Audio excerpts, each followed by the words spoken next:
to take more pictures so you can have different pictures.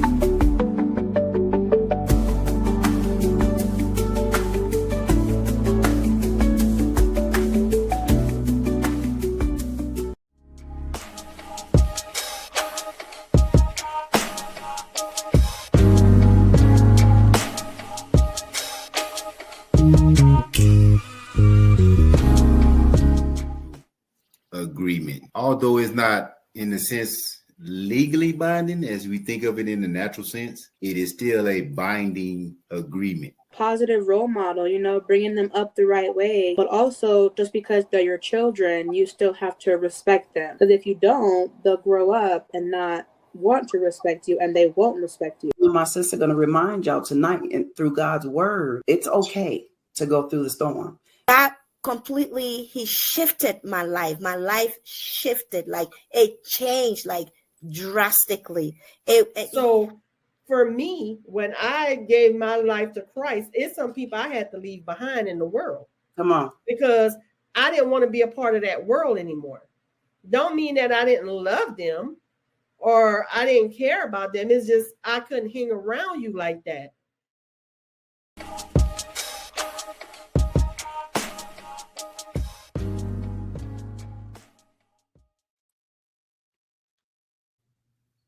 Hey. Hey. All right, we live. He's here, but I think he working on something. Okay. He was struggling to get in, so he said, I'm working on it. Mm-hmm. Yeah, how y'all doing? Happy Father's Day. Happy Father's Day to you fellows. Whoop, whoop. Yes. And to all the fathers Out there. all the fathers out there, happy Father's Day. Happy Father's Day, fathers. Said, you there? Yeah, can you hear me? Yep. There you go. Y'all hear me though? Yeah, we can hear you. Okay. Yep. How you doing, honey? I'm doing pretty good. How about y'all?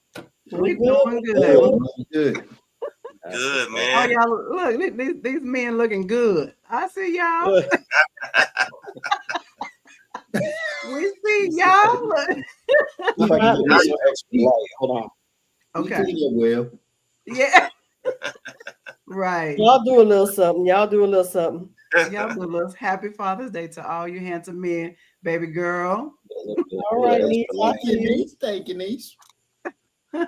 Yes, welcome. Who else we got joining us tonight? We got these mighty men on here, these fathers. We come on here just to have a brief conversation. We're not going to keep them too long so they can enjoy the rest of their Father's Day and relax. Mm-hmm. We're going to talk about that also. So who else we got joining us? Y'all let us know who's tuning in, where you're tuning in from.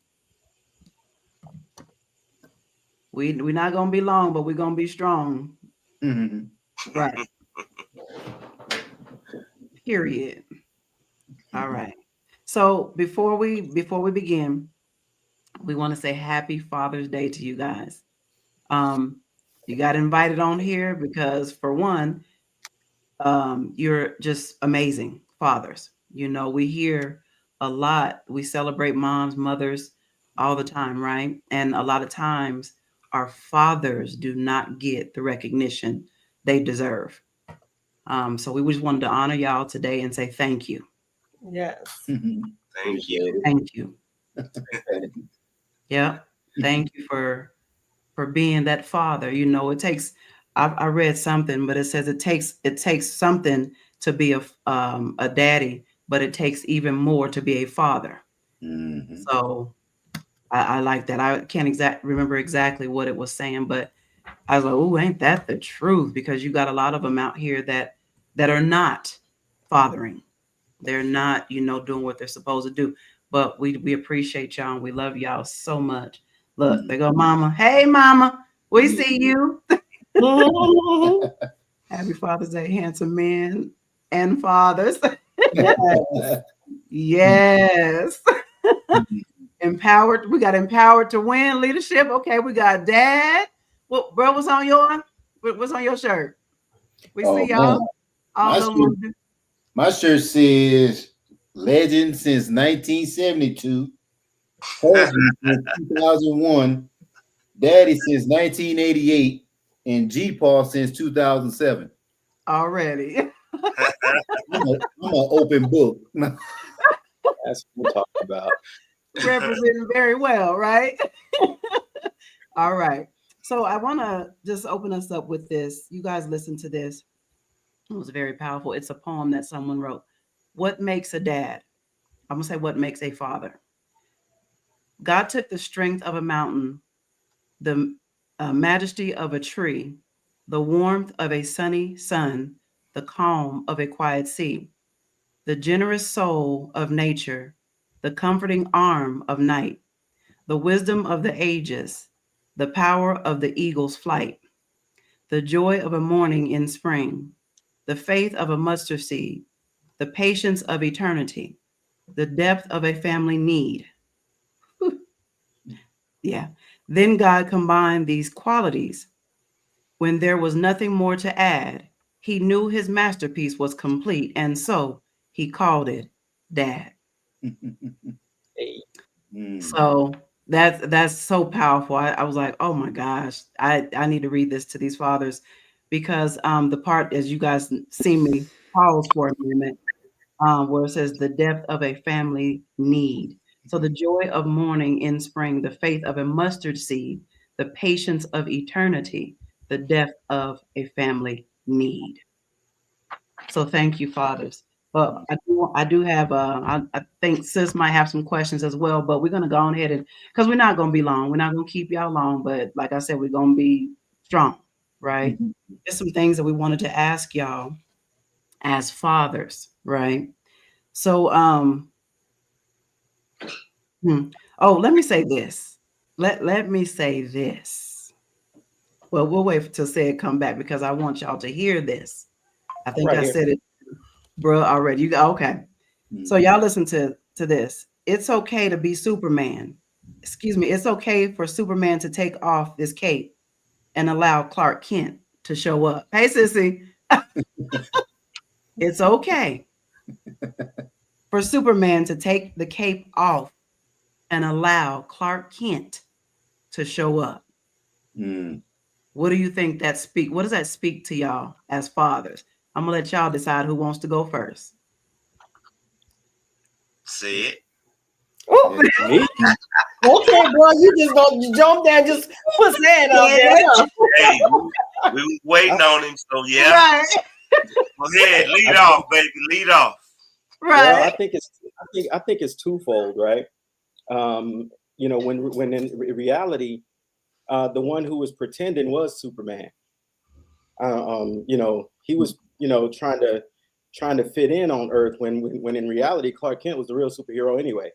You know, to try to hide the fact that he had all that doggone power, right? You know, so Superman, you know, he could be, you know, whatever he was, but Clark Kent, you know, is the real superhero because he had to hide that all that power that he had. That's the first part. The second part is when you do operate in the aspect of trying to be a Superman. What I found is I always had a question like, who fixes the fixer, right? When the person who's always saving and always fixing people when they need to be saved or when they need to be fixed, who does that? And it comes from the first Superman movie. So it's almost like you gave me these questions in advance, but you didn't. Because the first Superman movie, when he caught Lois Lane, he said, "Don't worry, ma'am, I got you." And she says, "You've got me, but who's got you?" Come on. Right? And that's what usually happens when we always put on that cape and we're really being the powerful version. You know, we're exercising all our power. And we say, "Well, I got you. Don't worry about it. I've got you," to our kids, to our children, and to our wives, and to people at our job and everything else. It's like, don't worry about it. I got you. Okay, well, you've got me, but who's got you? So what we have to do as fathers is learn, and I'm speaking to me, and my own son actually called this out. He said, "Dad, when I learned that I'm giving people counsel, or they're talking to me and I'm giving them advice. He said, I find a lot of times I'm talking to myself. And it's almost 99.9% that with me when I say these things. So, you know, I think you have to learn when to be vulnerable, and you have to learn when to actually be powerful. You have to learn when to say, hey, you know, I know I've got you, but right now I need somebody to have me. You have to learn to say that, and be transparent as it pertains to being a father, right? So that Superman thing it can be a you know, kind of a rabbit hole to go down to. You could actually branch off into a whole lot of different aspects when you talk about Superman, because the first thing people think about when you hear Superman is the powerful guy in the suit, and when you think Clark Kent, you think weakness. But in reality, Clark Kent is actually the strongest one, because he already knows, even when he's in the guise of Clark Kent, I can crush you anytime I want. So there's a high level of restraint that he has to exercise when he's in Clark Kent mode. When he's Superman mode, he can let loose. He can show everybody everything he's got. But when he's Clark Kent, he can't do that. Well, that's the expectation. Yeah, and he's expected to do so when he's got the cape on and the hope on his chest. But when Clark Kent mode, he's even viewed completely different. You know, I would be walking around with a perpetual side eye. Like, bro, don't you know I could do to you? Snap you like a tweet. I think as far as who fixes the fixer, what Seth was saying, it's God. You have to rely on God to fix the fixer, because that's where your ultimate strength comes from. Exactly. So, okay. No, she's spot on, because I spoke about that before. I spoke about that before. Do you want to join us? You might as well. No. I said, do you want to link to join us? Now, You might as well say it's our husband and just So that's my kind of outlook on it. My viewpoint. Yeah, that's good. Yeah, that's good. Yeah. Who I like that. Who's got me? Who's got you? Yeah, like Sissy said, that our Father got y'all. You know, got us. But y'all have to realize that. That's the hard You know what I'm part. saying? Next, who wants to share next? When you hear Superman, take off the cape. We need Clark Kent to show up. All right. I guess I'll go ahead and jump in, bro. That was good, said. I like that. Yeah, it's kind of hard to follow Sid up with that one. That was, hey, Will, we can't call him no more. It's a tough act to follow. No, brother, that was great, brother. Right? That's really good. I wouldn't even look at it from that perspective. But you're right. Clark Kent did have to demonstrate more restraint and everything versus when he was Superman. So I like that, brother. I would say that when y'all know me, I'm the resident comedian. I always got a joke. I think about his Medea. Go sit down somewhere, boy. Come on. Yeah. You know, because I'm no different than my fellow brothers on here. It's hard for me to sit down and take a break. And, you know, when they say who fixes the fixer, you know, I'm gonna have to piggyback on my man, and then I'm gonna have to say God. But then God also was so smart. He gave me that help me, that little woman that just left the room. So she's my crutch. She's my sounding board, you know. Even when, I mean, let's be honest, when me and my help me to not seeing eye to eye, we still know we got each other's back. Okay, and then so with God first, because he is the one that confirms and reveals everything to you. He's the creator. He made you. He has the blueprint to you. But your helpmeet, that's the second in command. They know you just as well. Well, they don't know you as well as God do, but they know you pretty well. And they can read you like a book some days too. Some days they tell you something you don't necessarily want to hear it, but you need to. And that's who helped fix the fixer sometimes. And every now and then she put me in my place. You know, I got to admit now. And she puts me in my place sometimes, you know, so I'm okay. I'm okay with that. I said, we know. Yeah. Hey, what's the sister sitting up here fronting for? I'm trying to yeah. You know, I used to give in to peer pressure a long time ago. I don't care no more. No, that's right. Shoot. Right. Yeah. Hey, they say, happy wife, happy life. Yeah. Love. But that's my take on that. Just like you say, go sit down sometime and just take the time out. Take, as we used to say sometime in the military, take a knee. It's okay. Yeah. Yep. Yeah, that's Absolutely. right. You know, and for me, it's pretty much the same. You know, like you said, Cedric went on a whole different level. You know, exactly. You know, but he hit it. He hit the nail on the head. You know, because sometimes it is okay to sit back and accept. You know, Keisha tell you, I used to be a different way where I always led with everything. Now I let her take care of. I'm like you, bro. Okay, I'm all right with it. Whatever. Long as it ain't putting us in no situation, we're good. That's the way I was raised. You know what I'm saying? My dad was a strong man. My dad led everything. He did everything his way. And it took a lot for me to learn, to let her do things, and it's okay for us to take off that cape, like she says. We've been talking about that for a while. You take off that cape and it's okay.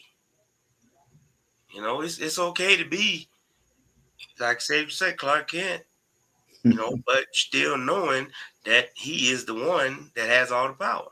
Yep. And it's totally fine.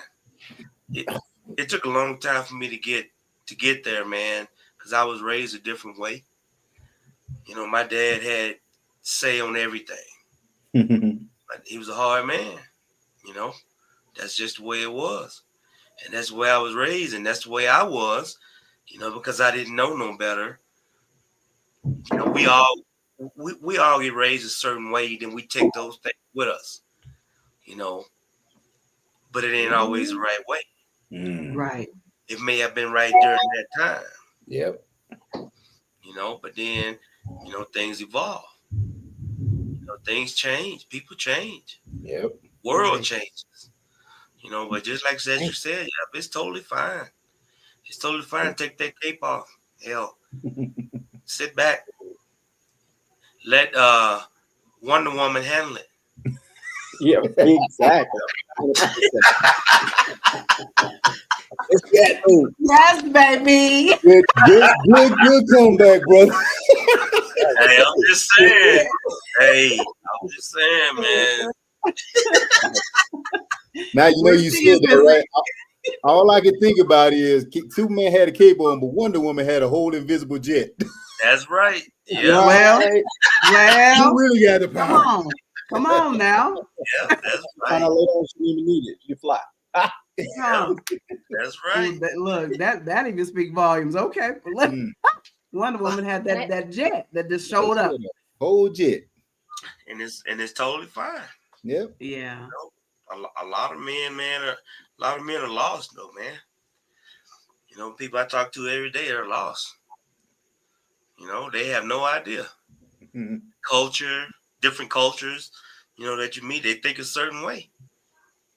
I'm like, no, I've been down that road already. It's totally fine with me. Yep. Yeah. Yep. That's a whole word right there, brother. Right. Right. Hold on. I'm being hijacked. Go ahead. Well, I was going to piggyback up you all have wonderful comments and definitely good feedback. But when it comes to also like a help me, Brother Jeremiah mentioned help me and also Will. Yeah. When you're talking about a help me, when you're spiritually connected, then when that God will give you the insight to know that you're the fixer Got needs some help things going on. or needs to come alongside. because you can feel it. It's something that's a connection that you have that you can't even describe. So Right. when the fixer, so to speak, needs to be fixed or ministered to or uplifted or encouraged, we being one, and as far as in our spirit, in our soul, I pick up on that. You pick up on that. Keisha, you pick up on that. Mr. Audrey picks up on that. Because you have a spiritual connection. Your souls to become one. So the fixer ultimately is God. He fixes the fixer by leading you and guiding you to connect with the one to help me. Or maybe even, because sometimes it not even necessarily be the help me. It could be someone that you're connected to spiritually from who has gone through something or something similar, and just by conversation, just by it, and it could a word can heal you. You know what I mean? Yes. It can and minister to what you have going on without even that person knowing that they're ministering to you. So there's many different ways that God will reach out to you and try to uplift you and help you in whatever scenario or situation that you're facing. So, okay, I'm gonna go back over and eat. So, all right. That's good. You can't pop in and pop out. Look, you came in, dropped the mic, and left. Right. But yeah, she's absolutely correct, and I can speak for me because like she said, when you're connected, when you're spiritually connected, we just know, and that's what that helpmate is for. Because we can discern what you cannot. You know what I'm saying? And so you the men, you go, you do, and then you'll keep doing until you're forced to sit down. Like bro said, until you're forced to sat down, and it's like I told babe, it's okay. It's okay to rest. It's okay to take a rest. You just have to tell some people no. No is anointing. It is. When you tell them no, because you have to take care of you. If you can't take care of you, then you can't take care of anybody else. So that was really good. Sis, you missed my sister's insert. She was on there for a hot second. Yeah, she took off about. Yeah, she was Wonder Woman. Oh, Will Smith. But we came to the conclusion Superman just got a cape, but Wonder Woman got a whole invisible jet. Sorry, right. I have guests at the house and someone's leaving, so I had to go be hostess real quick. Yeah. Okay. That's all right. So that was really good. I love that. Okay. Another question that I have for you guys. That was so good. So remember, Clark Kent is the real hero, right? Because Clark Kent, like you said it takes so much for Clark to restrain himself and to do that. That's the strength, you know what I'm saying? Because you can't always be doing all this stuff. And, for you guys, it does not appear that you're Superman. You have powers. You're doing because you do. You know what I'm saying? But it gets to the point to where it will drain you and it will sit you down for real. And then everybody will feel it. You will feel it, your spouse, even if you're not married, your partner, your children, everybody will feel when you are not taking care of you. So that was really good. So fatherhood, let me ask this question. What has fatherhood taught you? Who want to go first? Will. Okay. What has fatherhood taught you? With that bus. Well, I've been a father for a long time. I started early, and I didn't have everything, thought out and lined up in the beginning, but as time has gone by, things have happened and, my kids have grown, to become, beautiful women and men, I look back on it and I think like, man, you really didn't do that bad.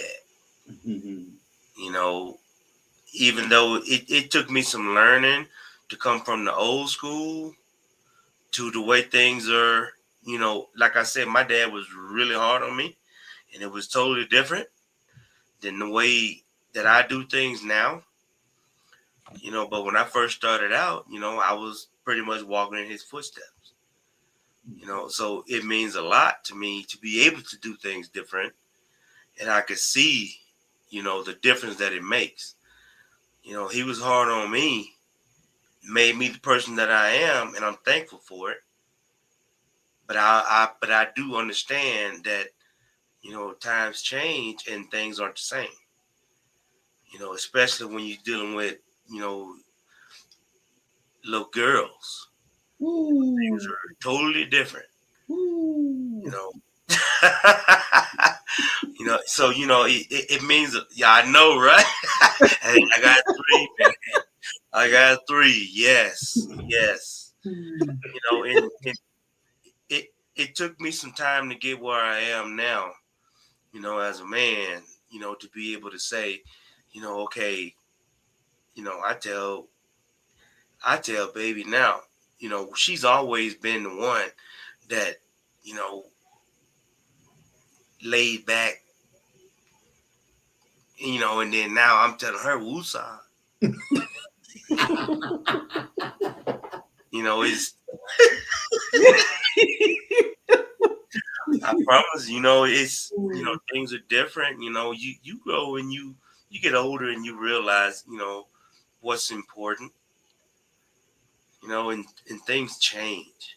You know, it means a lot to me to be able to, you know, be able to help my kids and, you know, help them move on. We talk about it all the time. I want to leave something for my kids. You know, I want a legacy. You know, I want them to have something. You know, something that we didn't have growing up. You know what I'm saying? My mom and dad didn't have nothing. You know what I'm saying? But I want to be able to leave them something. So they don't have to struggle the way that we struggle. Amen. You know what I'm saying? That's what fatherhood means to me. To be able to do for them and take care of my grandbabies, you know, in whatever aspect. You know, to be there mentally, financially, you know, however they need me to be there. That's how I want to be. You know, and that's what it means to me. Oh, that's good. Well, Yeah. well said, bro.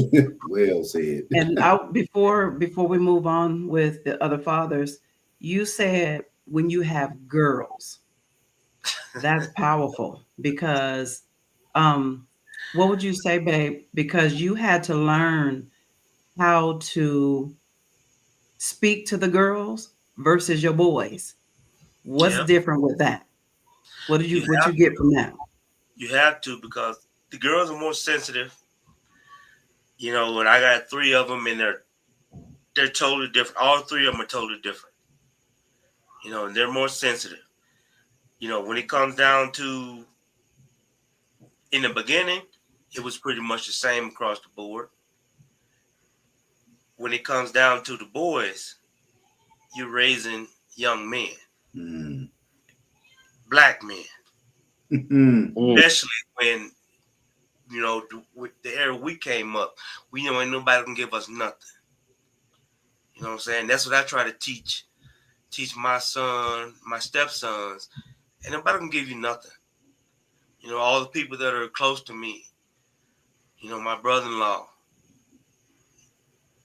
everybody that came after me, you know, that I had an impact on them. Ain't nobody can give you nothing as a young black man. So you have to do what you have to do. You know, you have to be on the up and up. Keep your nose clean. You know, take care of business. You know, the girls, totally different. You know, my girls are spoiled. They are. They are, you know. But raising a man is totally different, though. You know, you want that. We only a little sensitive, just kidding. Yeah, she stay crying. That's the show. Yes, she do, and her sisters do too. Yes, that's one thing. All three of them got in common. They stay crying. You know? Don't do my niece like that. Right. Don't do it like that. Man, you know, we came up in a different era, you know, and it was totally different, you know, and I had to adjust to that, you know, and you know, it's just different, you know, especially, you know, my son is 20 years younger than my youngest daughter. You know, things have changed so much now. You know, it's like, no, Dad, you, I don't know about that. You know, you have to, you know, you have to adjust, should I say? Yeah. You know, they still, everything still stands the same, but I'm way different than I used to be. That's for sure. But you know, I have the same expectations. You know, respect, honor, take care of business. You know, because ain't nobody gonna give you nothing. All right. Hey. Yeah, Yep, Yeah. you gotta go get it. that's Right. You know, good. being from the South, you know, yeah, it's yep, and nobody gonna give you nothing. You gotta go get it. Yep. Yep. That's good, babe. Thank you. All right, who's next? Go ahead, Clark Kent. And as you can see, bro, I don't got nothing. What fatherhood taught me? Wow. First of all, you know, it's taught me a different type of love. Um, you know, it's funny that all this is coming about because I was speaking about it earlier today with a good close family friend, basically family. Keisha, you know Vicky, Oh, Vicky's yes. family. We were speaking about that today, where being a father has taught me how to give love, but also how to receive love. Because when I was growing up, I didn't really know how to receive it Yep. because it always came with a caveat. All right. And so I learned and I became callous towards when someone told me something, when someone gave me a compliment, when they were being too nice to me. My inclination was to say, you know, what do you want? You know, what's your angle? And so growing up that way, just like Will said, when we were growing up, you know, this is no woe is me, you know, sob story, you know, kind of thing. But it's the reality of what it was. Our fathers, some of them didn't know what they were doing. They did the best that they could, and it was. And what I learned from my father is that his actions were a direct result of how his father was. And Yep. so when it came to me, I said, you know, there was even before I even thought about marriage, I never really thought about that. Before, baby, you got your finger on my camera. Before I thought about Sorry, marriage, before I thought about children or anything like that, I just knew that right there, I don't want to do. That right there, I don't want to be like that. And then there were other attributes where I looked and I said, you know what, that's how I want to be. Those are Yep. the things that I admire. So you know, I learned early to kind of, you know, weigh those things and measure those things that I think would have been useful to me growing, you know, as just as a man or as a young man trying to figure it out. Not even thinking about children. So when my children came along, especially Eric and Aaron, they had it a little bit different up until a certain point where I had grown because I was a child myself. I was 21. And so when I actually grew to a certain point where I knew, you know, I don't have to be this harsh. I can be graceful. I can be mercy. I can and as an adult, let's be real. I got a bill due. So I call the place, hey, you know, I got this going on, I got that going on. Can I push this bill out? And they push it out for you. They're giving you grace. They're giving you a second chance. But when it came to my kids, they did one thing wrong. The first thing I want to do is go to some sort of punishment. And I Yep. learned that that's not the right way. I always compare this, even in leadership and in job environments. Don't be the parent that only talks to your kids when they're in trouble. They Come will on. resent. They will resent you. It's a joke that says when your wife says we need to talk, most men go, oh, because we know it ain't nothing that we need to talk about that she did, right? When they say we need to talk, we know that's about us. We need to talk. Oh, gosh. What did I do? Right. Right? So Yep. I never wanted to be that way, you know, because that's how it felt when I was growing up. The only time I had a meaningful conversation with my father is if I had done something, and granted, I was guilty of doing some things, and sometimes I wasn't, right? But when even in those moments, it's like this is the only time that we're gonna have a meaningful conversation. It never was, hey, how you doing? How's your day going? What you working on? Go in the room just to sit and take an interest in what they're doing. Not always trying to catch them doing something wrong. So for a father, what I've learned through fatherhood is a whole lot of grace, a whole lot of mercy. Just trying to implement the things that even our Heavenly Father does for us when we don't deserve it, right? Mm-hmm. Because sometimes I give grace to my boys and they don't deserve it. Do you? Girl, there's so many times that I done threatened to cut these cats off. My older ones who are doing their thing, like, don't, I already told you need to do this, call me again, your mom, whatever, but I'm not. I call Bunny Ruby D sometimes. Because every time the boys come dancing, I got a new dance for you, mama. Y'all will figure it out. You'll figure it out. Yeah, I got a new dance for you, mama. Boy. Yeah. Fatherhood taught me that I don't have to be that way.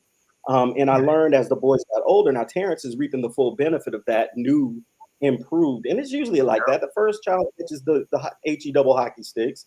The second child is usually your wild child. He's kind of in between. He's kind of I say he because I have all boys.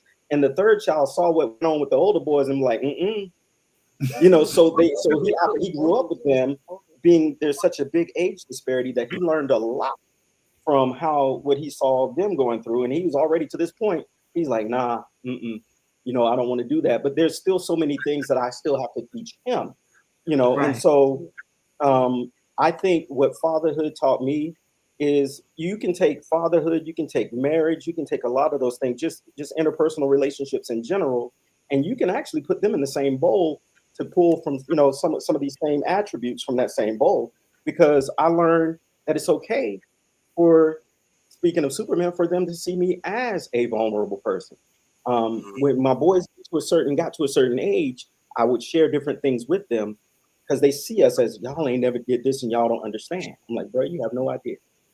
So right. To a certain age, an age of what I think is you can reason for yourself, you can really understand what I'm telling you. I say, hey, sit down, let me tell you something about me. Tell you what I went through. And then the reaction because all three of them know certain things about me. They're like, what? Yeah. Yeah. Terrence on the other hand, Terrence, he was like, okay, so that's just the way life goes. I'm like, what? Who hatched him? Because he wasn't born. That dude was hatched somewhere. So his level of acceptance and understanding of things that, I've oftentimes felt like people will love you until they find out what they perceive to be the worst thing about you. You know what I'm saying? And it'll change their dynamic on how they perceive you. And so fatherhood taught me to learn the words that narcissists and egomaniacs can't say. I was wrong. I can do better. And, I'm sorry. And so that's what fatherhood taught me to do, to incorporate that along with the discipline and the correction and the guidance and the all those things that we tend to have to deal with our children. Sometimes, again, Keisha, even with our children, no, and stand on business. Yes. Whether it tears you up inside. Now we ain't gonna send them to harm. Now we know that. Right. We know that. But when it comes to one of the biggest things that I've always been expressing to my older boys is you can't be an adult with your money and a child with mine. You can't be what you want with your money and turn around and do what you need to do with my money. So in those instances, if you're asking or you're coming to me, I'm willing to help you, but you got to understand you're opening the door for some questions. And then if your response to me like, why y'all need all, which it never has been, but if your response is why are you asking me that? Then my response is, then you shouldn't be asking me what you're asking me. If you can't handle my wanting to know, how did you get in this situation? Because the first time you come to me, I'm not even going to ask. I just understand life is life. But second time, third time, fourth time, like, whoa. I'm just saying, like, what's going on? Because maybe there's something you need to know about that can help prevent you from being where you are. So I guess, to sum it all up, the biggest things that I've learned is, grace, the same thing that we ask for as adults from others and from other entities. We don't always ask for this grace from people. We ask for it from other things that we deal with. We want grace. We want somebody to understand. But just because you're 15, 17, 1, 2, 3, 4, doesn't mean you don't have those same human things. I want somebody to understand. So I learned that to be graceful, to be gracious, to still be stern, that I will never, ever, ever stop being a father, regardless of how old they are, because I still don't play about them boys. Terrence, I getting a job, and I said, well, we're gonna have to go and make sure they on the up and up, because I just don't want to go to Food Line and shut them down, because I will, and I don't want to. I don't, the one thing that I heard, and I'll leave out on this: the greatest thing that a father can say to, or a child can say to his father, is, I will never put you in a position for you to lose your freedom. And so I don't want else, by virtue of messing with my kids, put me in a position to lose my freedom. So I teach my boys and have taught them, if you find yourself in compromising positions, try your best to separate yourself from that. Because if you can't, and you call me, I can't guarantee that I'm going to actually be mature enough, even in my old age, to do a right thing. You understand?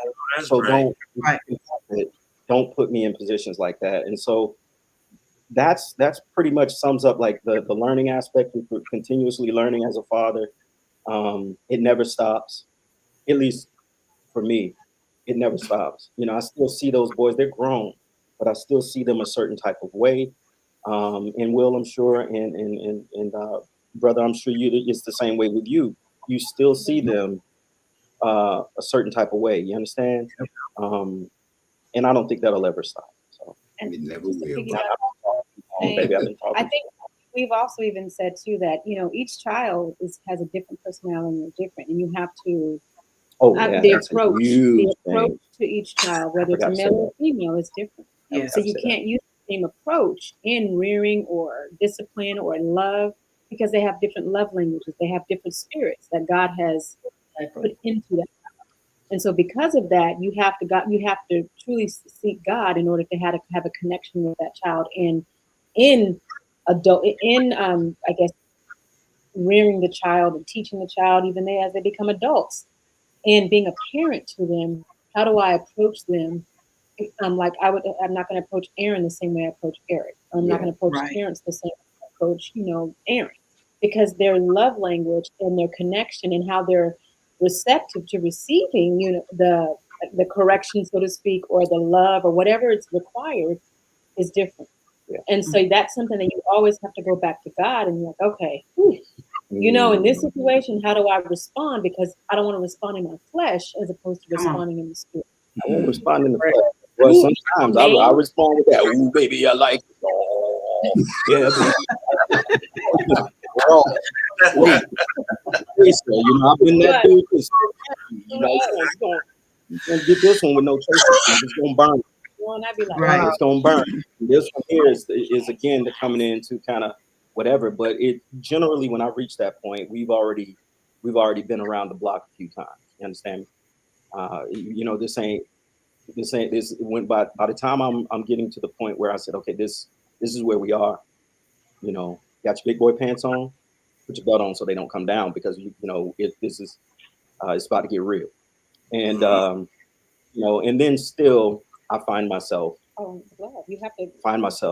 going back because God he'll convict you. And it's like we just the bottom line is, man, our Heavenly Father, whether you operate, whether you're always able to operate the way He wants you to or not, when you really sit back and think about how you're handling our earthly children, you say, okay, we're the guardians. I'm gonna do different. I'm gonna try a different approach. I'm gonna try a more godly approach, and God chastises us too. So that's what I learned. The Lord loved it. He corrected. Anyway, on the next one, I'm gonna speak very, very short. So. Sorry, I got a question for you. I got a question for you, fathers. Hold on, Brett didn't do his. Do you want to? I mean, they Passion. both of my brothers have hit just about everything. And the only thing I would say that I think the one word that sums up what they both said is evolution. Yeah. You just have to constantly evolve to meet You have to the change. challenges of the times that you're in. Yeah. As we grew up, we were parented one way, like my brother Will said. But then as we got older and the time started changing, you kind of had to adapt so you could reach your kids. Because I was talking to somebody last week. You only got so many, you got such a window that you can impact your kids.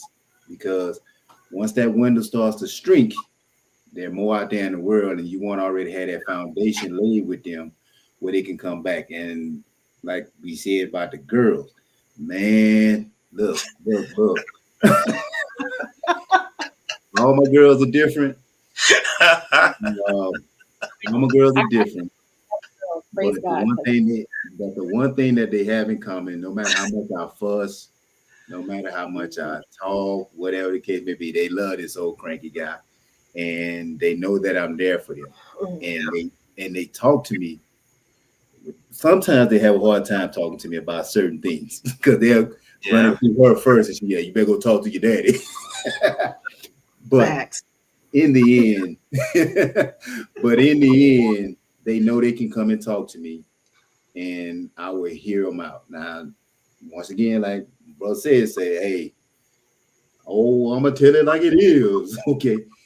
And they know that sometimes, but then like my wife always say, boy, you got to change your approach with these girls. Okay, guys. Right. Now, I used to say they couldn't date till they were 60. She like, boy. Yeah. But before we came up here, I'm downstairs with all my grandkids. So yeah, I had to change my way of thinking. I'll be a cranky old man for real because I'll be sitting there by myself. Right. But evolution sums up everything that my brothers have said. Yeah. Good. Mm-hmm. Go ahead, sis. So my question to you guys is, because it's a mixed panel with kids, and I like that. Some got girls, some got all boys, and some got a mixture. So I love it. So as fathers, how did you prepare your kids to be young Black men in society, and how to grow up to be respectable young Black men in society? And how did you prepare your daughters to be respectful Black young women in society? And the second part of that is, how did you prepare your daughters to not only respect themselves but have a young Black man respect them? And how did you prepare your sons to treat young Black women? All right, this is my time to first on this one. All right, so the first thing I would say is that as men, there's always been the joke that if you was a certain way as a young man, you would be extra cautious when you had girls because it was gonna come back around. You like, that boy ain't no good, as you get to thinking about what you used to do. Facts. But I was told a long time ago that if you do right by if you have girls like myself, I have four girls. You want your daughters to see what a loving, nurturing relationship looks like. And you want them to understand, with the help of my wife. Now, like I said, I had to learn these things. It didn't come with a manual. You have to show them how they are to be treated. My wife told me, she said, you need to take your daughters out on a date. Oh, why I take them on a date? So they know how to be treated. So when a young man approaches them, he can't say, I'm going to take you to Red Lobster and I'm going to give you this and that. And my daddy already took me to Red Lobster. You got to come with something better than that. So, you as a father of girls, you have to treat your girls. You have to show them how they are to be treated when they do start dating. Okay, because like you said a little while ago, if you don't change your approach, you don't change your mannerism and your way of thinking, they're gonna rebel, and they're gonna go look for the total opposite of you. Okay, because they can't stand you, they despise you, and that's not what you want. And then I think somebody told me a long time ago, the highest compliment a daughter can pay to her husband is to find a man that emulates her father. When a girl looks to marry her father, that's when you know you've done your job as a father. Yeah. And I Yep. can honestly say that my daughters, they go through their challenges. They had their relationships ups and downs. You have to let them go through that. We can't interfere. There's been some funny stories though. I ain't gonna lie, but they're navigating life pretty well. I got one more to go, and the jury's still out. So when y'all see me and I'm completely white, y'all know why. Yeah. That's good. All right, babe. Yeah. He's right. You know, the thing that I always told my girls is, you know, you be respectful. You know, you give respect, and you know, I raised them to be a lot like me, to be kind of rough, you know, so they wouldn't accept, you know, anything less. You know what I'm saying? And, you know, that's the way I raised them to be. And that's exactly how they turned out. Mm-hmm. Because all three of them, they're a mess. They're a mess, and they don't accept, you know, mediocre. You know, and that can tell you about something that came out of the blue. Yes, it did. With Andrea and Two was at a concert out eating somewhere, and some guys approached him. You know, babe, go ahead and tell him. She too busy laughing. She can't say nothing. Laughing, man. I had to mute because he is absolutely right. Did you see your daughter's response? Oh, she said busting heads. Yeah. It just came from out of nowhere, and they was out, you know, having fun, and these guys approached him. Babe, go ahead and tell him. Yeah, pretty much. The guys approached them, and off top, they knew they wasn't about nothing. You know, they and the girls are rough. We got some rough girls. Like he said, he raised them to be like him, and that was they're rough. And so literally, I had called baby girl at that right moment. And then Toot was like, "You called your mama for this, huh?" And baby girl was like, "No, I didn't call. Mom called at the right minute." And she was like, "Ew, y'all get out of here." You know, and Toot, she way rougher than Andrea, right? And so I was like, "Oh, dang, what's going on?" And baby girl got to explaining to me. I was like, "Well, y'all can handle y'all business," and left it at that. They don't play. It just came from out of nowhere. All of a sudden, that just happened. Mm-hmm. Baby was telling me, I was like, "What?" Yeah, they was at this concert, and these guys was talking to him at the restaurant, and they couldn't even afford a meal. I was like, "What?" They wanted. I think if I'm remembering right, they wanted them to pay for their meal. Like, excuse me. She was like, "You can't." What did I forget, baby girl? What did Toot say? You can't afford no meal. You sure can't come with us. I'm like that. Like, no. But yeah. That's he's right. Yep, that's right. You know, and I raised them, you know, to be stern, you know, and not to accept a bunch of crap, and that's the way they turned out. Good job, brother. So you know, you look back at it though, and it's like, man, you know, is this what I actually taught you? Oh, there she go. I was waiting for her to chime in. She said wanted us to pay for their meals, and we said you can't even afford a plate and trying to kick it. Bye, boy, bye. That's right. Mom said bums. Mom said bums. Oh, Jesus. Right. Yeah. Mm. Boy, bye. Yes, sir. You gotta You know, go. That's it's different. It's different when you're dealing with girls. That's for sure. Yes. Because they got to be able to stand, and Yes. on their own too, and, Right. and if not, then it's gonna be some rough times. Right. Very much. And how about for Junior? How are you preparing him for? Yeah. He started laughing.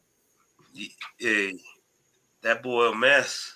Hey, he's 7, but man, it's different. It is different than how it used to be. It's totally different than how it used to be. Even when Renee was growing up, Jeremy was growing up, so they're different with him. He's I want him, to be a certain way, but I don't want to push him. Like I did with my older kids, I pushed them. I pushed them hard, to be a certain way. I don't want to do that to him, because I don't want, like you say, I don't want anybody to, him to be rebellious. So I want him to find his own way. He's playing flag football now. I don't say a word. I just let him play and have fun. When the other team score a touchdown, he's doing the gritty.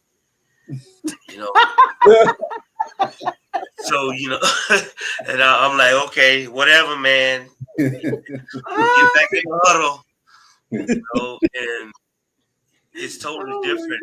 Because I don't want to push them too hard. Like I did with my older kids.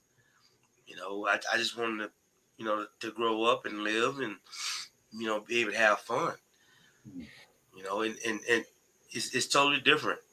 Totally different. This day and age is totally different than when we were coming up, even when Andre and Jeremy was coming up. It was totally different. He's sensitive. He's sensitive, that's for sure. I think like you said, he's reaping the benefits of evolution. Yes, he is. Yep, just of like Willie Green evolving, because I see it and I'm like, if this was back in the day, you would not be allowing that. I'd be like, boy, what did your daddy say? Yeah. But he sits back and his patience is like way better than it used to be. And I'm just like, oh my OMG. I be wanting to pop off sometimes, but it's just like what that Sid and Danielle said with their boys. That age gap. Terrence got lucky. Yes. Yep. Junior got lucky too. Yep. Because if you'd have came 20 years ago, it would have been different. Woo. But things do change, like bro say, evolution, and evolution is good. Yeah. But it's still the same principles though. He's Mexican and black. So I still teach him to grow up as a young black man. Because his appearance is he's black. He's gonna be treated a certain way. Right. Absolutely. So he still has to, act a certain way and be a certain way. Growing up as a young black man. Correct. Because ain't nobody gonna give him nothing. Right. No matter what's on the other side, they gonna give him nothing. Yeah, that's good. And that's right. That's what I try to do. That's good. Yeah. Good, babe.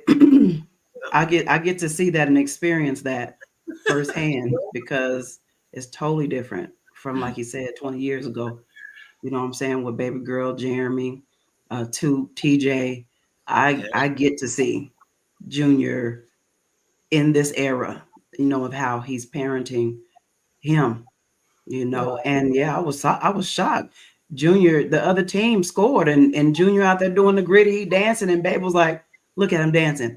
Back in the day, Willie Green would have jumped up and said, what are you doing? Get over here. You know you represent me. I wouldn't say that, but that's how stern he was when it came to ball. He was a ball. He was a ball player for years. So we know how serious that is. But Junior, he be dancing. I won the trophy. I won. I was like, yeah, baby, I see. I see. And I said, now what mama need you to do is I need you to go out there. Whoever got the ball, I need you to get some flags and make that touchdown. He went out there and he got them flags and he made that touchdown. Yeah. Then you dance. Yeah. And then you dance. All right, Sid, go ahead, baby. Yes, ma'am. You know, I'll try to keep it short, but you know, when it comes to raising boys, I guess the biggest thing that sticks out when raising them and trying to teach them what to look for in a potential mate for themselves and how to be, it goes back to what Will said. Ain't nobody gonna give them nothing. You know, there's things that we heard growing up. God bless the child that's got their own. I had a son who left at 18, and he found that out the hard way. Even against counsel that we were given, we don't. It's like I don't say don't do this. I'm like, hey, if I were you, I would try to do it. Look at it this way and do it this way. We're giving you an open door to stay here, do this, stack your bread, figure out what you want, get your feet under you, and if this person that you want to build a life with is really for you, they will understand and wait because you need to establish yourself. Those guidelines weren't adhered to, and you know he found out, and it was hard to watch. It was hard to see the things that it's still recovering from it to this day, and it was hard to see. But you know, I can tell you this: the one thing, if I didn't teach them anything else, was tenacity.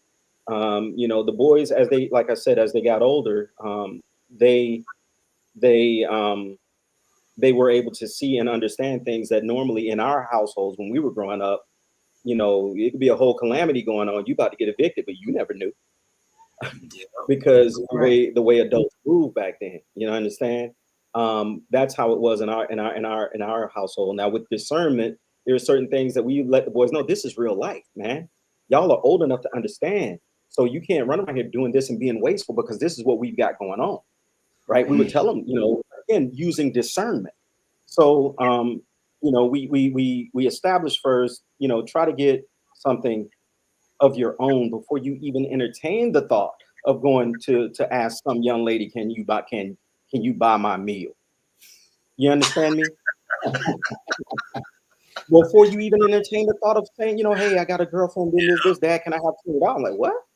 Now, like, if you're of a certain, you know, thing and you're working in this, what you want to go? You can't.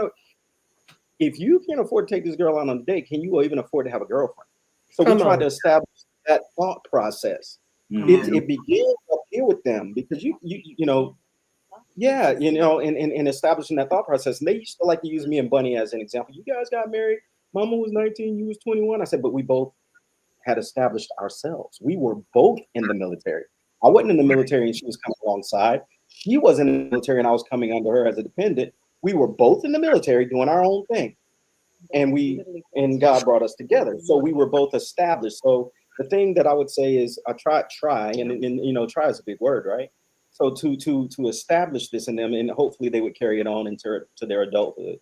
Without talking too long, they're older boys. For the most part, they adhered to this. They've both been tenacious. Eric, one of the best things that Eric actually showed me how he listened to what I told him is he had a habit of, you know, even Will, you and I, this is a sore spot for me, and you know it, with Coach JC and how he did them in football, and Eric had so much potential. Things that Eric didn't do as well. So that put a sour taste in Eric's mouth, and then he goes to, you know, he goes and he plays this little semi-pro. He does great. He goes to ASA Miami, runs into a horrible coach. He leaves ASA Miami because his GPA was good enough for him to get into a better school. He goes to Edward Waters, runs into a horrible coach. And instead of enduring through that, he decided, you know what, I'm done with this crap. You know, he had a full-on meltdown after a game when he realistically should have been playing, and they just out of spite was doing on. Sometimes these guys don't like me, okay? You know, because I don't interject myself, but if you come and you asking me questions, or you're asking me questions, or you're talking to me, and I talk back to you, You may not like what I'm saying. I'm not, I don't measure with cats. I don't measure with dudes. You understand me? It's just that I'm just going to speak my truth. And if you can't handle that, that's on you. And, if you can't stand the answer, don't ask me the question. So some of these coaches who would approach me about various things, maybe they didn't like me and they took it out on Eric. And so he would just leave it alone. Well, he was dealing with a job out in Texas, man, and it was about an hour and some change away. And, he was just tussling and going through it, and his car was giving him problems. And I'm like, dude, why don't you just leave that job and get something, closer? And my man says to me, Dad, I remember how we went through these other things. When things got rough, I would always leave and I wanted to finish something. I wanted to finish what I started. And I said, oh, wow. Yeah. So he actually taught me, to learn to be better at enduring and ignoring the noise and focus on what's my goal. What am I trying to do? And I'm going to finish this. And as it pertains to Terrence, again, all three different personalities, Terrence has a lot of things that I still need to instill and teach him, by virtue of him being homeschooled and being buffered from a lot of the stuff that actually happens. But I also found out that when we do let Terrence go out, and he went to a little prom thing and he went to this other stuff, he handles himself better than we even thought. So also learning that you don't have to be the covering type, right? Right. Yeah.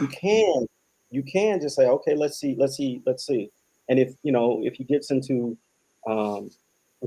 deep water and he's not able to tread water, whatever, he starts drowning, then we got that lifeline. And so that's how I try to raise the boys. As far as women are concerned, now you think it's tough with girls, and it is. I would probably not be saying, but these boys and these young women approach these gentlemen these days is different too. It is a different time. And so they can be that little dog running around with that red rocket hanging out, or they can actually exercise. You know what the red rocket is? Y'all sitting here looking confused. Yeah, I don't know. What's the red rocket, bro?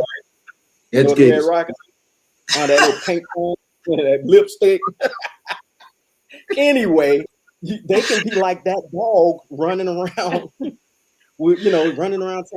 But you have to teach them that there's consequences, spiritual ties, soul ties that come along. There's a reason why it's not just because the actual act itself. It's that you're sharing. No man ever in my lifetime that I have ever heard with my own 2 ears. I said, I'm saving myself. It's it's precious. What? What? Girl, it's precious. Well, it's a prize. Dudes be like, man, I throw this thing at the fair. I throw this thing at the, you know what I'm saying? They like Oprah with it. You get it, and you get it. Look under your seat. You get it.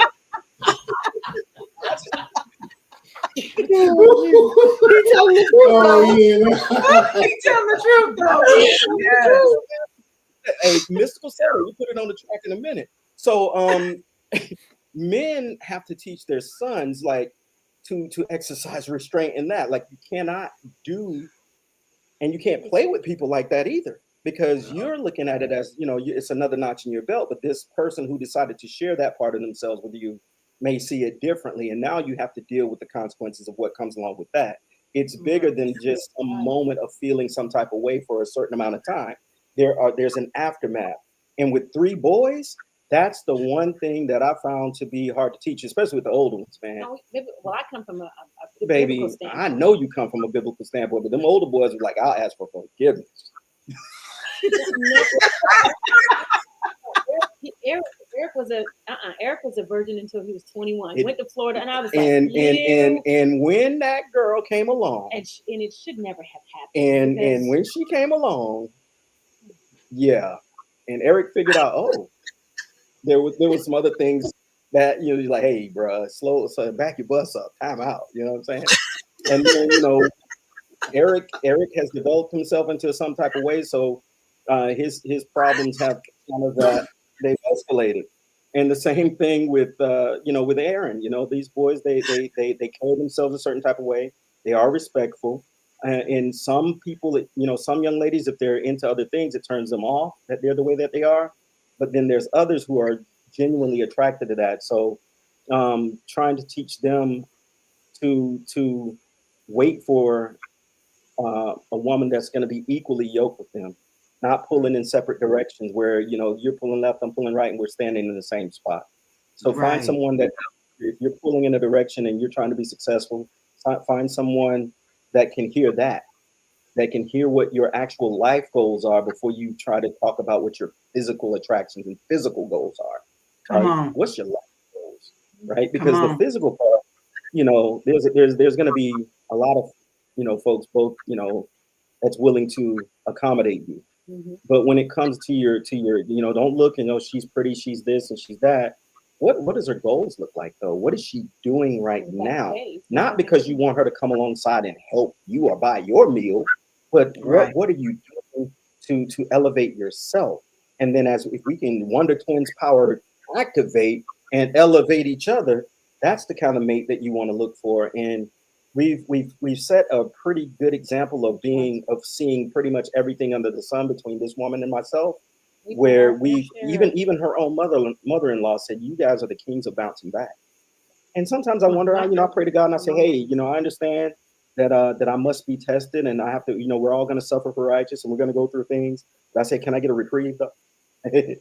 Just a little reprieve. I pray for that, you know, time out a little bit. Let me get a win. Not that I'm not, but you understand it. And letting your boys actually, you know, understand that aspect as well. You know, when you find yourself in situations where you're tempted beyond you think you can handle, when you're stressed beyond what you think you can handle, when you think no one else will understand, you know that you can always call me, right? And I will take a subjective point of view, right? I will listen. Sometimes, and I say this at work all the time, you have to listen with the intent to understand rather than listen with the intent to respond.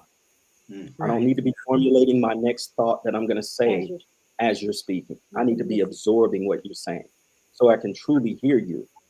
And then if you don't want me to say nothing, I won't.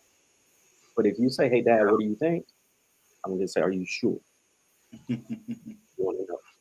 And so that's and one of the biggest things, and I'm done after this, I promise. When it comes to, as far as this topic, as far as raising these boys, you would be remiss if you didn't tell them about this law enforcement environment that we live in. Oh, yeah. Not all law enforcement, but to learn to check your ego, check your inclination to, well, what you doing, why you do this. This literally just happened to us. I pulled over for tent, and then you ask me where you coming from. What does it have to do with tent? Don't even get into the other part, babe. Don't do it. What does this have to do with tent? Where I'm coming from. Either write me a ticket and let me go. We have South Carolina plates, and we have to pass through Georgia to get to That's South irrelevant. Carolina. That's irrelevant. I know it was the whole point. Didn't make any sense. You want me to take the pin off my vehicle? The whole point is it was a setup. That's all I'm trying to tell you, love. I know. And see here, there's a video that I showed Danielle just yesterday of a dude got pulled over for tent. And the next thing you know, he getting pulled out the car because his spouse would not stop talking. But I wasn't doing that this time. I'm just so I had to tell her. Get inside. I had to tell her in that moment, you know, just chill out. Answer this man's questions. Let me answer this question. I shook his hand. And then we can go on about our business. If you write me a ticket, we'll pay it or fight it. If you don't write me a ticket, thank you, and we out. So the biggest thing that I had to teach them, it's a shame, but I had to teach them the same thing we did. That blue light come on, pull over as soon as it's safe. Roll down all your windows, front and back. Put your hands on the steering wheel and leave them there until they come up. And if you have it a way to do so, try not to keep your wallet in the back pocket. Try to keep it in an area where it's at hand level, and you can take. When I ask these people, hey, I'm gonna get my wallet, I'll open it while my hands are on the steering wheel. Take my license out, put my thing there, and hand it to them. Right? It's a shame that we have to do that because of most Black men, we already feel emasculated when we have to answer to some sort of authority, right? Most of the time, it can make you feel emasculated. So it's a delicate dance that we play with our emotions and our pride and our bravado to fight the inclination to be what you pulling me over for? You know, you 10 really, really for real. And then the next word you hear is, "Can you step out of the car, please?"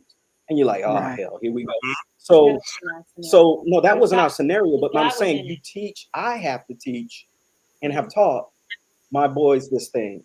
When I talk to them, even now, where they are, and they're doing something, the last thing I say to them is, be careful, God bless you, and be mindful of your surroundings. Come on. Yep. And that's it. So Yeah. I think that's an important piece with, as it pertains to fatherhood and what we try to teach our children, and even looking for a mate. Yeah. That's so good. Yep. Wow. That was And it's powerful. so true. Wow. Yes. Yeah, that was very powerful, you guys. I look, sis, you full? I'm good. Sissy, you full? This was really good. Mm. Yeah, you guys, this was amazing. And the last thing before we end the broadcast is I want to tell you guys, listen to the words that are coming out of my mouth. It is okay to let us know what you need. Mhm. Mm. Facts. I need to know your love language. And that- Yeah, it's okay to let us know what you need. Because if we don't know, we're not psychics. I mean, he does give us discernment and wisdom, but we are not psychics to Right. know exactly what you need. So as men, mighty men, black men, as fathers, as husbands, let us know what you need Right. so we can continue to encourage your strength and encourage your power and encourage that Clark Kent. Well, it's okay. I can rest. I can rest. Because you know why? Because he worked, but on that Sabbath day, he rested. So you create, you build, you take care of your families, but you rest. Right.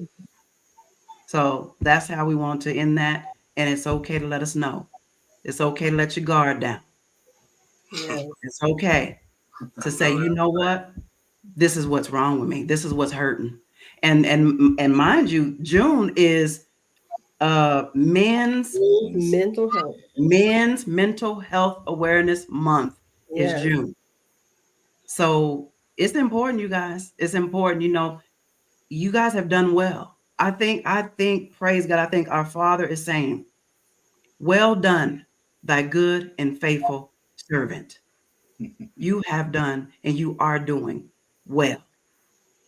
And we would just want to honor y'all and say thank you. Thank you for being the fathers. Thank you for the love. Thank you for being the examples that these girls and these boys, these grown girls, these grown boys, young girls that they need. And thank you for being the example to those daddies that are not yet fathers. Mm. So they can see what it means to father. Thank you. We appreciate y'all. Any last minute? You're welcome. Yep, you're welcome. No, I'm good. They did good. Outstanding jobs, gentlemen. Yes. And Sissy, thank you for chiming in. Appreciate you, baby. What is that? Oh, hold on. Hold on. Baby girl said I have a message. Hold up. Oh, and there's also a last minute poem. Oh, hold on. Okay. Before we leave, hold on a second, okay? Okay.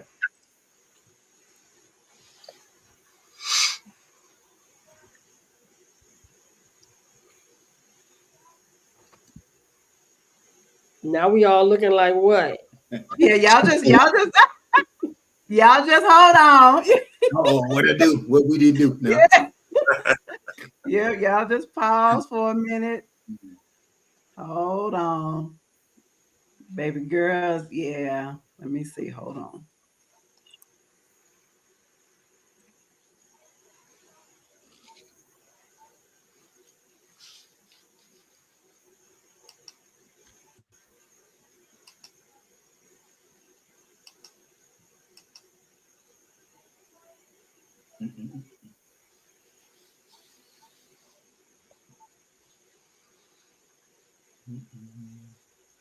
All right. So just hold on a quick second. But yeah, I just, you guys are amazing. And I just, we honored our mothers, like 2 years ago, sis, right?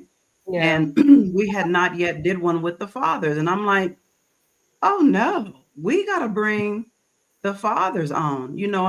I wanted to have a whole bunch of fathers on, but time did not permit for that. You know what I'm saying? So I'm grateful. Hold on. We got another visitor. Take it away, baby. Hi, Maria. Hello. Girl. What's up, girl? Hi. Hi. Hi. How y'all doing? How y'all doing? We good. How you doing? What you got, baby? Girl, I had to escape from these kids. A mess. Can y'all hear me? Yes, Yeah, we we can can hear hear you. you. Y'all hear me? Yes. We hear you, baby. Yes. Okay, perfect. Okay. Well, I was invited. I just wanted to come on here and say Happy Father's Day to all of you handsome men. Dad. No, I ain't gonna cry. I ain't gonna cry. It's fine. But I just wanted to say, Dad, job well done. Job well done. No matter what we went through, what we still go through, you're always there. And you truly, what you do, what you still do, and what you have done does not go unappreciated.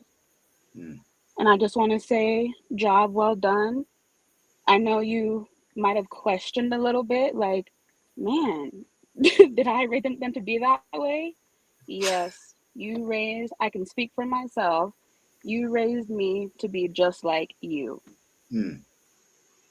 Thank Hard. you. Yeah. I'm just like mom as well. I'm sensitive. I'm so sensitive. As y'all can see, I stay crying. Yes. But I wanted to say I love you. I appreciate you. And job well done. All right. And job still well done. No matter what, you're doing amazing. And I truly appreciate you. And I love you. Thank you. I love y'all too. Of course. Thank That's you, all I baby. had.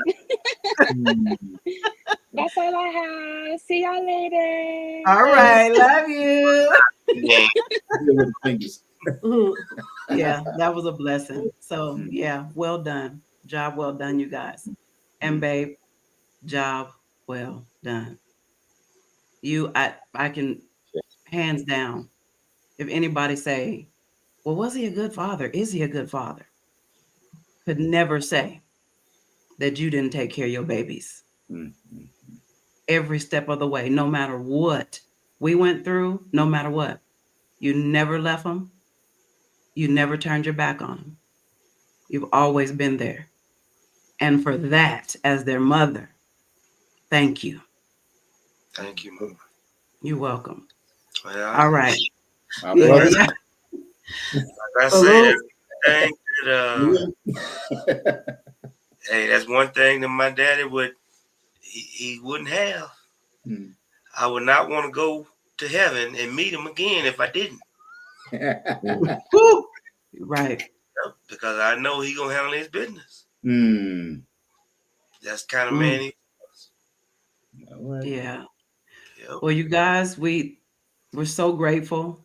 Our other baby says Happy Father's Day. Happy Father's Day, baby. It's Marissa. But yeah. And so, we're gonna go ahead and close out. We didn't expect to stay this long, but praise God. God did what he needed to do. Right.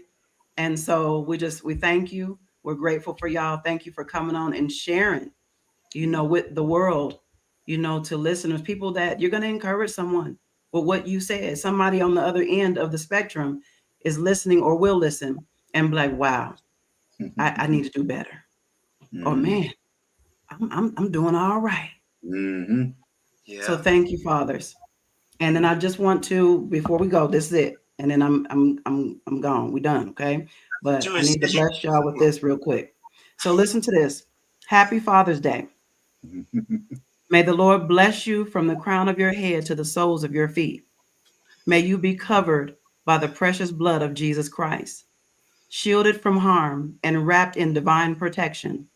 May your days be filled with good health, and may healing flow through every part of your body. May the Lord grant you peace of mind. May you walk in prosperity and purpose, never lacking, and always surrounded by God's provision. Surrounded by God's provision.